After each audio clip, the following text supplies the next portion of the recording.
Hey guys, this is Pam from North Carolina. I've been busy teaching beauty school part-time as well as being in the studio, so back in it giving you a video of some balayage. I've got my Loreal paddle out there. They have two sizes. That's the large one, and then they have a small one. I have my Redken small brush because I like how flexible the bristles are.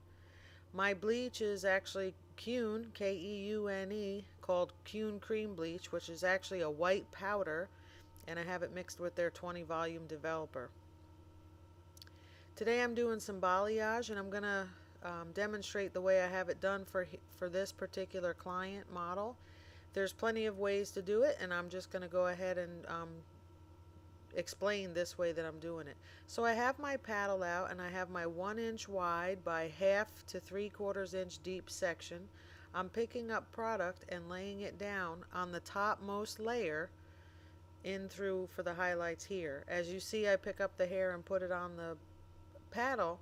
I'm passing through to the other side. So you're going to be able to see me lift up this section to show you those few highlights that were about 4 inches down from right there. They do not pass through to the other side. You have to have a gentle yet pressure hand so that you don't pass through the other side. You don't want to press in, except for at the ends. Whatever distance from the ends you choose to pass the lightener or color all the way through, you will actually press through and get it to penetrate through the whole section. So here again, I'm just laying it on the top layer. And if you've never tried balayage, give it a shot, especially on a mannequin if you have one. Here you can see I'm passing that lightener all the way through to the other side. Her ends haven't been lightened in quite some time, so they're fairly brown. See here, just laying it lightly on top. You can choose whatever distance from the scalp area you decide to put your first highlight. You don't have to go right to the scalp each and every time. Sometimes the idea of a balayage technique, depending on the look you want when it's finished, you may leave the lightener 1/2 inch to 2 inches from the scalp and just go that way down. Since you're not pressing all the way through with the lightener, you tend to have a softened effect rather than with foils.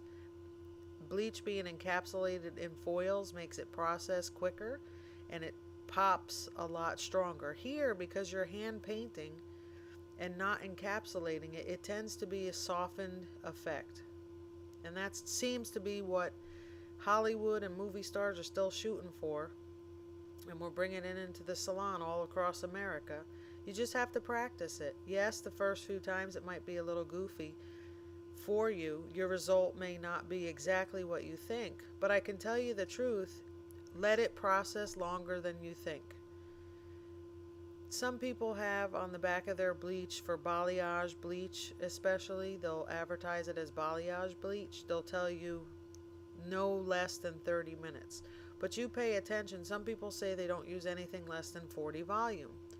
Because you're not passing all the way through to the other side and not encapsulating it in a foil, the lightening process happens differently.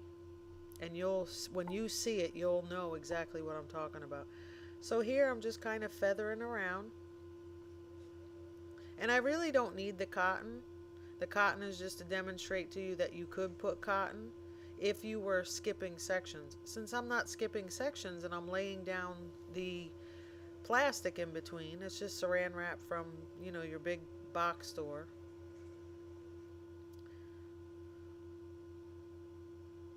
See, just fine little highlights. You could put almost any depth that you want to once you get the hang of painting it. And because her ends are fairly light from her previous service, I'm not bringing it all the way through to the ends this time. I may feather down a little bit just for a little bit of pop and just lightly dance across. You want to make sure that you're actually laying down enough product. Sometimes, especially even with me, when I was first learning balayage, the amount of product I put down was so light that the actual lightening process doesn't seem to happen. Does that make sense? So you have to be able to still put enough product, but don't push it through to the other side unless you want it at the ends.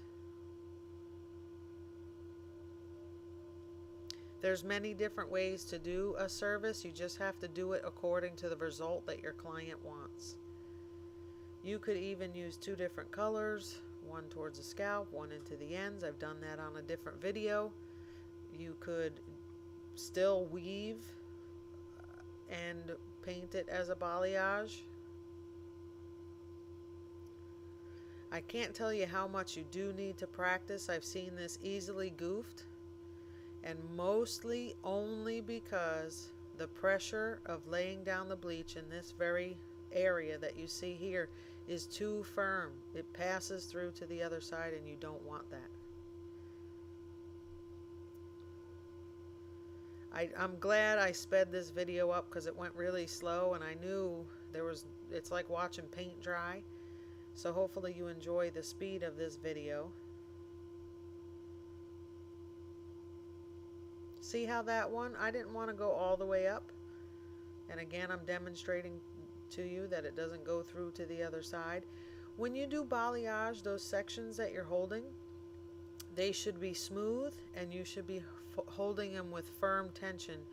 You want it to be almost like a trampoline, so that when you're painting on it, there's no give. If somebody has a lot of texturizing, it might prove to be a little difficult. But you see here, see the tension I'm giving? Because you want like a little bit of spring action when you're painting. You don't want it loosey-goosey. Yes, I just said loosey-goosey, and no, I'm not taking it off. So see how smooth I'm holding it and how firm? I gave it a little tug there. That's just going to give you a little bit of that action. I'm trying to tell you all of the little tricks that can help you do balayage easier. The first few times you'll have speckles.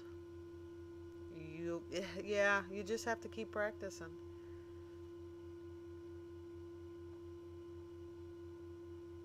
Some people say they make Y shapes when they paint like towards the scalp. Some people say they make V shapes.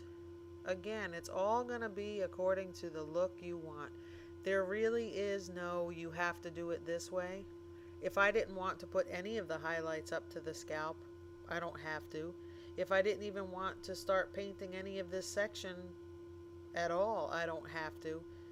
Because a lot of times that sun-kissed look means that the ends are hyper light, and as it makes its way up to the new growth, because it hasn't had a chance for the sun to hit it, it tends to be darker up there. So some people will even just take less than an 1/8 inch section and just paint the whole width across. So say for example, you take a section that is 2 inches wide. You slice off less than an 1/8 inch off the top and actually paint that whole way down. That can be a beautiful look too. This is great when you're really not interested all that much in the ombre look, where the distinct change happens, and you can start working up a few highlights into it. It makes a nice effect as well. I like the Saran wrap. I think it's good for being able to see through. When I do a wet on wet style balayage, which means my client has color from scalp to ends, and I want to go in between and put some balayage pieces, I don't use the Saran wrap. I use wax paper, and I bought a package of wax paper from the grocery store and sat there and cut out, I don't know, 2 inch wide by 10 inch long strips, because that'll stick to the color that's in there, and then I can really see through it. The Saran wrap on color is seems a little messy to me, and I'm not going to go hog wild on someone who's having, you know, all over color done. So here's our final result, and you can see how nice and bright the ends are with just some highlights running through. Gives a little bit of pop and a little bit of dimension. And again, there's many ways that you can have this finish off for you, however your client would like it. But if you're interested in having that softened effect, not those bold striped highlights, again, you could do this in a foil, but you're going to find it difficult to just go through the top of the section and not press through to the ends, because that's the point again, is the brighter, lighter ends. Hope you guys enjoyed that video. I hope to get up some more soon. Maybe some haircuts. I'm still teaching beauty school part-time, so my time is a little bit limited. But I wanted to get this up for you. Keep practicing. Get those mannequin heads out. Find some people to let you practice. And rock on. Thanks for watching. I'll see you soon.